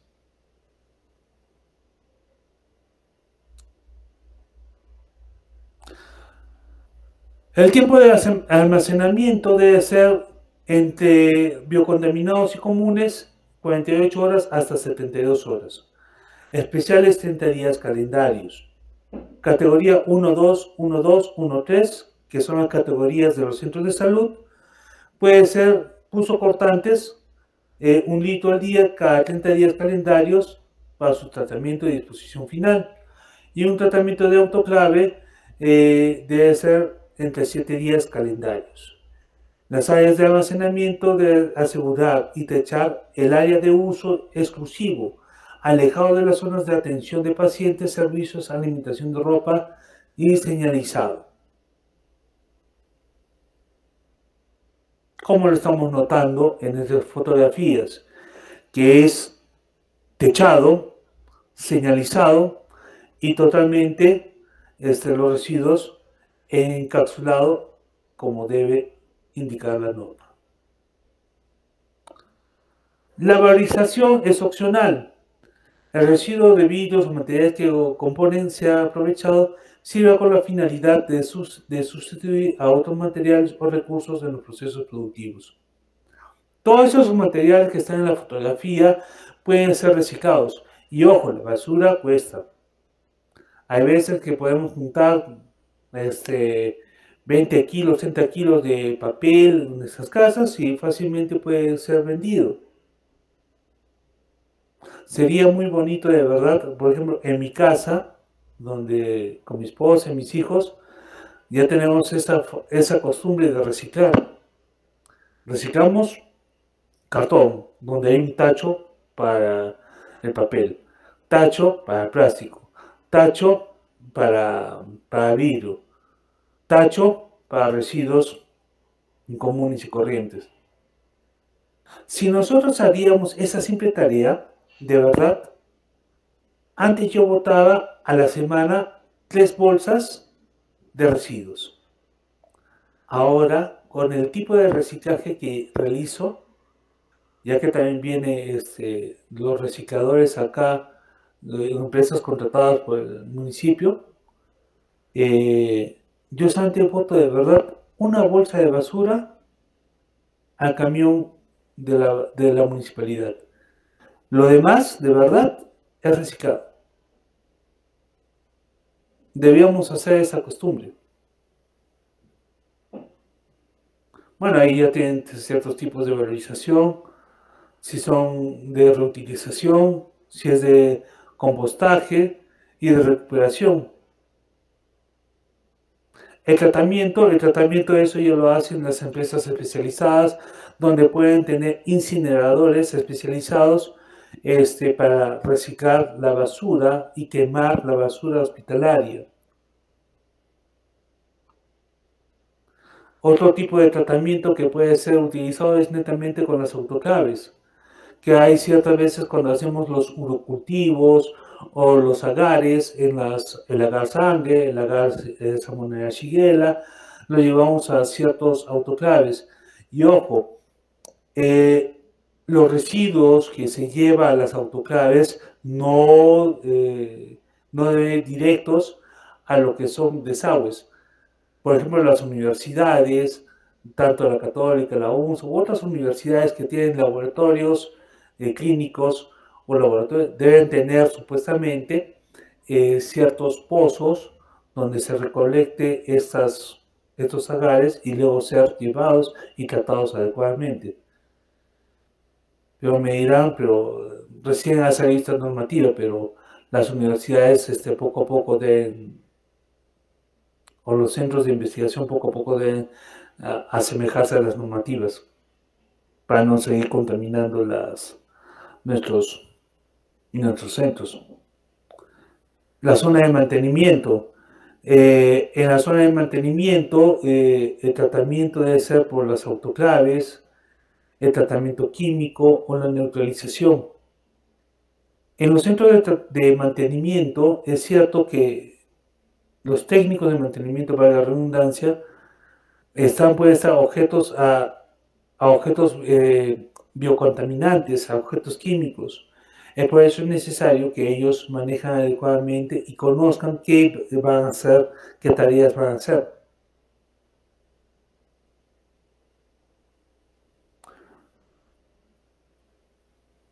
La neutralización en un proceso de neutralización es llevado para tratar los residuos con la caracterización de la corrosividad. Esto es importante porque si nosotros utilizamos los depósitos de basura y son lugares corrosivos donde su pH es ácido, puede ser que estos objetos puedan ser de alto grado de corrosión y su vida media de este plástico corre en peligro.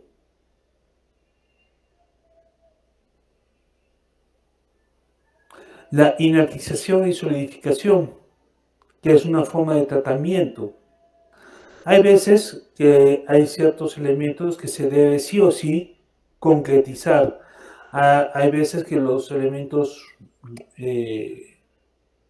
hospitalarios no se deben ni siquiera enterrar en los centros autorizados por la ley, sino que se echa una capa de concreto. Y la mayoría de estos son los radioactivos, los usados para los rayos X. Se coloca en tachos, como indica la fotografía, se colocan los tachos, las sustancias radioactivas y se concretizan para evitar la toxicidad y que esos contaminantes de los riegos vayan hacia el exterior y sean un problema hacia la salud y hacia las personas del medio ambiente. La bolsa negra va a ir netamente hacia los residuos sólidos de la municipalidad, mientras que la bolsa roja y la bolsa amarilla va a ir netamente hacia el transporte de sólidos biocontaminados. en carros especiales, en empresas de transporte autorizadas. Y la disposición final va a ser a través de los rellenos sanitarios. Como les dije, los rellenos sanitarios acá en el Perú autorizados son dos. Uno se encuentra en la región Lima y otro se encuentra en la región Ica, Chincha, donde netamente hacen Ica, Nazca, donde hacen todas estas acciones de compactación, esterilización, para que no se dé la contaminación ambiental respectiva.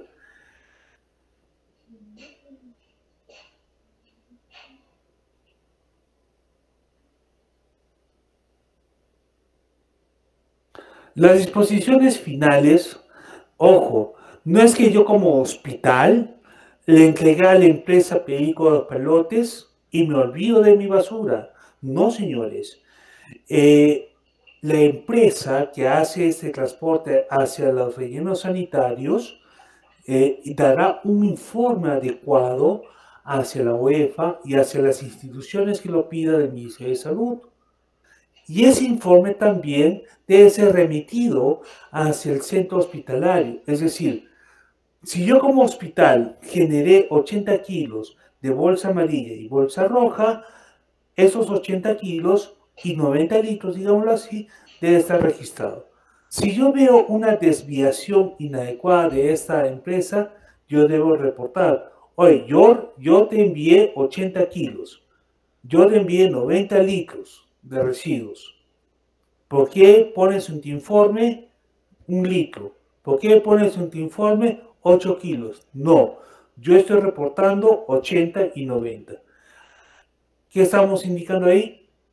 Que lamentablemente esta empresa puede estar haciendo acciones inadecuadas, ¿ya? Siempre los reportes deben ser revisados y pedidos a estas empresas de transporte. Es importante que la disposición final también sea registrado y elevado con un informe adecuado hacia la UEFA, hacia los centros de salud, hacia el centro del Ministerio de Salud por parte del hospital. Y también las empresas de transporte harán lo mismo para que se dé una trazabilidad adecuada. Si hubiese alguna consulta, caballeros.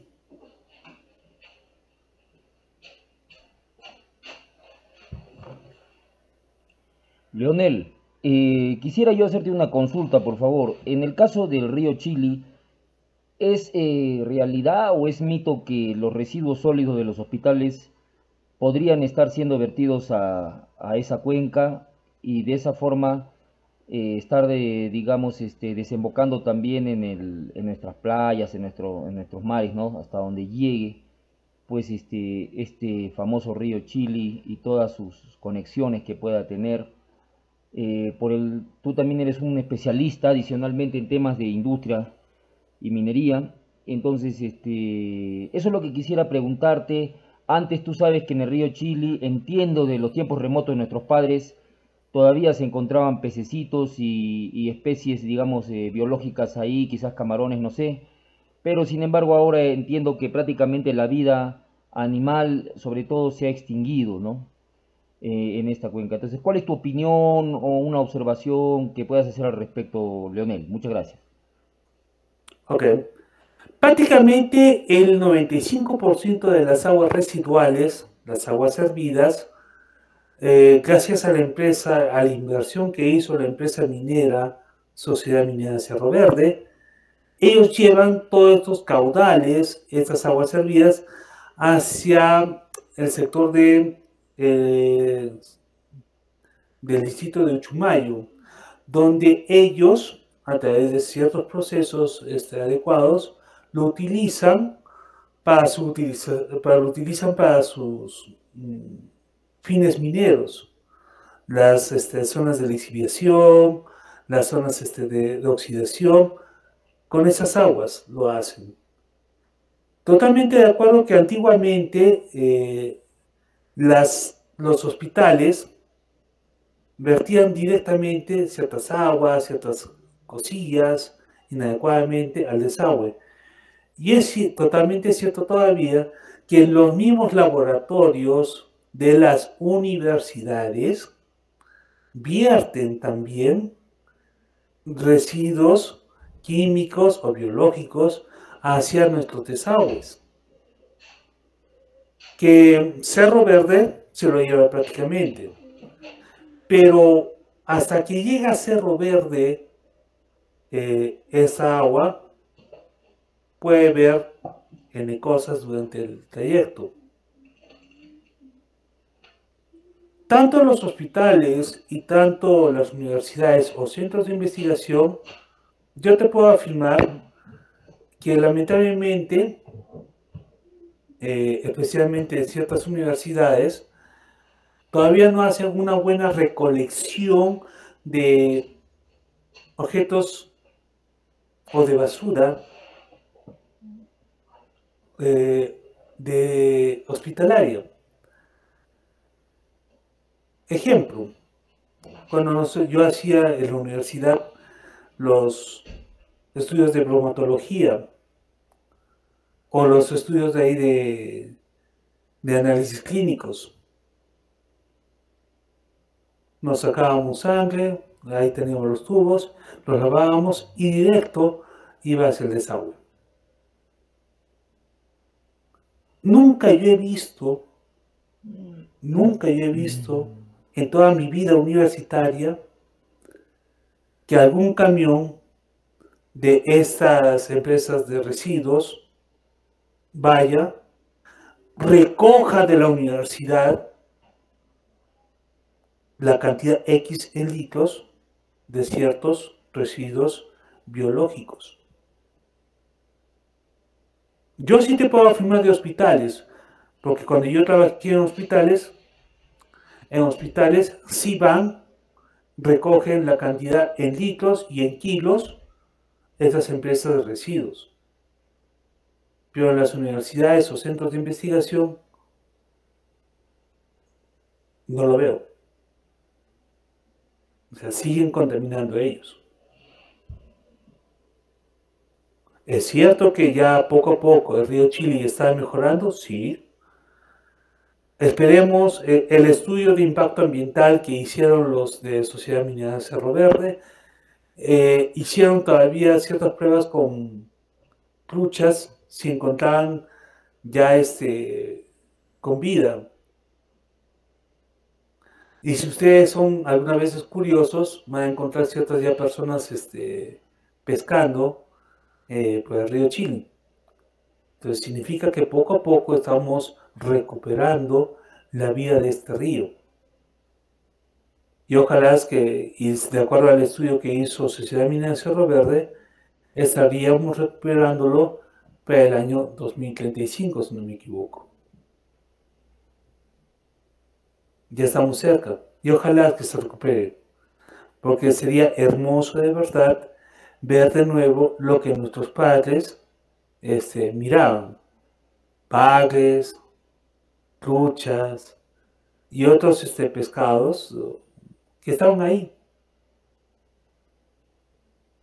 Pero en la actualidad todavía también existen desagües clandestinos. Los laboratorios, por ejemplo, también de análisis clínicos, que están por diferentes partes de la ciudad. Laboratorios Muñoz, Atahualpa, XX laboratorios. Algunos sí cumplen, otros no cumplen. Es por eso importante que el Ministerio de Salud siempre haga seguimiento, haga auditorías adecuadas. ¿Alguna otra consulta?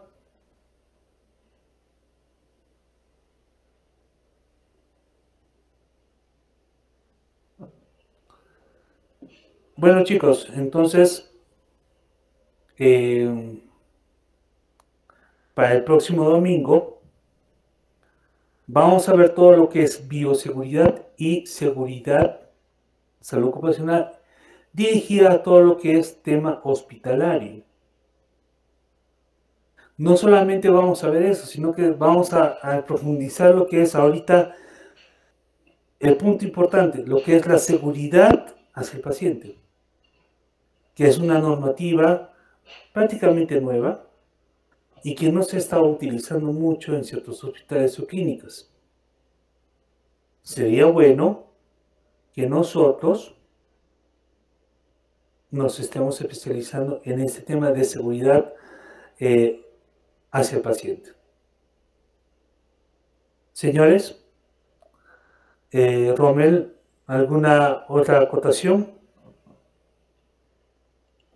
Sí, Leonel, de pronto para la última clase que vas a dictar, por favor te pedimos que se pueda generar algún tipo de, nos puedas dejar en todo caso algún tipo de trabajo práctico, evaluación, bastante, digamos, didáctica, objetiva, nada engorrosa, para que nuestros participantes que normalmente, pues como todos, digamos, no tienen un tiempo abundante, puedan desarrollarla, pero de forma, digamos, concreta y adicionalmente que también podamos retroalimentar sus conocimientos que están recibiendo en este importante curso, ¿no? Entonces, bueno, te comento que, como tú sabes, de cierta forma, en Grupo SI Consultores tenemos una metodología peruano-argentina que es bastante concreta, directa y, digamos, va de lleno al corazón del asunto, más allá de los rodeos va al corazón del asunto para saber si nuestros participantes están captando. Entonces, de pronto me puedes dejar esa evaluación con su clave de respuestas para que, o de pronto un trabajo que ellos puedan desarrollar, no sé, una monografía, algo así, al finalizar, yo te lo dejo eso a tu criterio académico, Leonel, para que nos puedas hacer llegar, valga la redundancia, a la organización y eso hacerlo transmisible también a nuestros participantes. Claro, lo que en esta parte de lo que es residuos sólidos, yo te voy a hacer llegar, Rommel, un pequeño trabajo para que las personas identifiquen, digamos, un hospital de nivel 2 genera estos residuos, ¿cómo usted los clasificaría? ¿Dónde usted colocaría este residuo? ¿En bolsa roja, en bolsa amarilla o bolsa negra? ¿Y el por qué?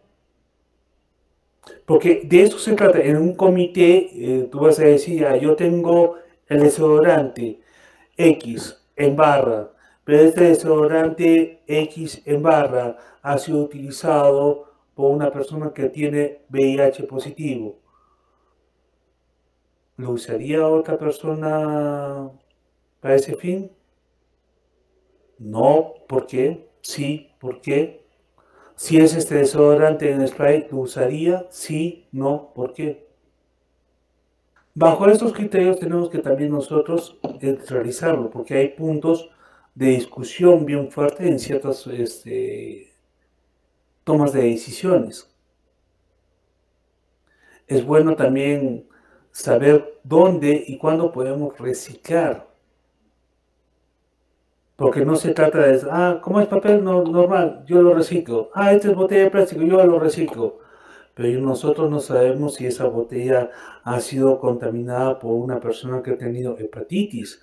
No sabemos si esta botella ha sido contaminada por una paciente que ha tenido VIH. X cosas, donde nosotros tenemos que tener mucho criterio para poder definir si esa botella o ese papelito o ese desodorante va a ser reciclado. A más tardar el día martes te voy a enviar ese pequeño trabajo para que los chicos puedan generar, van a ser tipos casos donde ellos se generen una autodiscusión y digan si es factible o no factible. Y digan si es un material peligroso o no es un material peligroso. Para Excelente. darle, dime, Rommel. Excelente. Muy bien, es correcto, Leonel, y creo que nos les va a servir también para que nuestros participantes puedan ellos razonar también con respecto a esta capacitación, ¿no? Leonel, aclarar también que la próxima ponencia para ti, según lo que te hemos enviado también, está digamos, diseñada académicamente para el día 21. Ya. Es decir, de este sábado que viene al siguiente, perdón, de este domingo que viene al siguiente, Ujú. ¿no? Pero igual tenemos otro ponente la próxima semana en el mismo horario y por el mismo canal. Nosotros les vamos a hacer llegar igualmente el link por lo menos unos 45 minutos antes de que comience la ponencia. Tenemos en ese sentido varias ponencias programadas. A ti te tocaría la siguiente, valga la aclaración, el día 21. A la misma hora exactamente, Leonel. Eso consta, te voy a reenviar la publicidad, eso también consta en tu publicidad. Sí, amigo Rommel, y a ustedes, alumnos, siempre es bueno llenarse de esta serie de conocimientos, porque yo de verdad, yo también les digo, hace un par de semanas, me enteré de esa normativa de lo que era la seguridad hacia el paciente. Muy interesante y la estoy leyendo y me estoy capacitando bajo esa normativa, porque no siempre eh, los conocimientos deben quedarse ahí, siempre estar alimentándonos.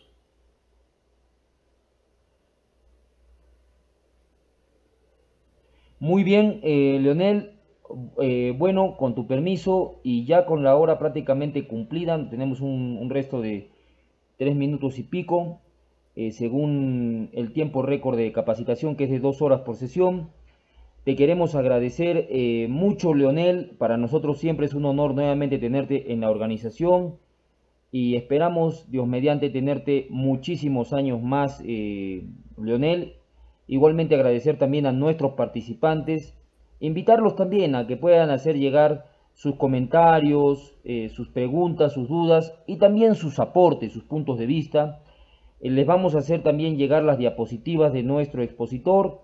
Si es que hay nuevos participantes que se han agregado, por favor, Leonel, que nos puedan llamar al 95 62 82 152. Les vuelvo a repetir, es el 95 62 82 152.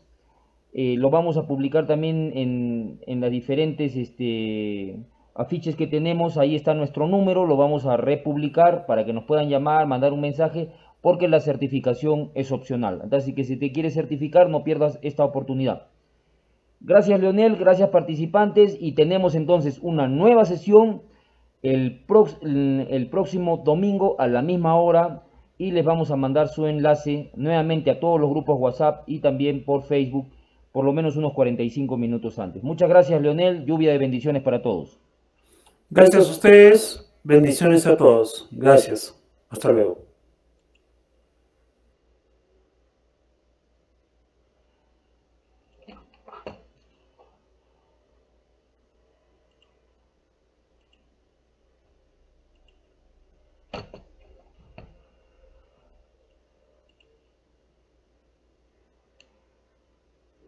Queridos participantes, las personas que deseen comunicarse con nosotros lo pueden hacer si tienen un lapicerito. Si es que todavía no te has integrado a nuestra, en caso desees la certificación correspondiente ahora o más adelante, puedes anotar este número que es el 95 62 82 152. 95 62 82 152. Igual se los dejo acá por mensaje. En este momento lo estoy digitando. Ahí está. 95 62 82 152. Les vamos a hacer llegar la grabación también de todos los eventos que tengamos acá, igualmente a los grupos, igualmente por Facebook, igualmente por WhatsApp. Un abrazo y lluvia de bendiciones. Muchas gracias, muy amables.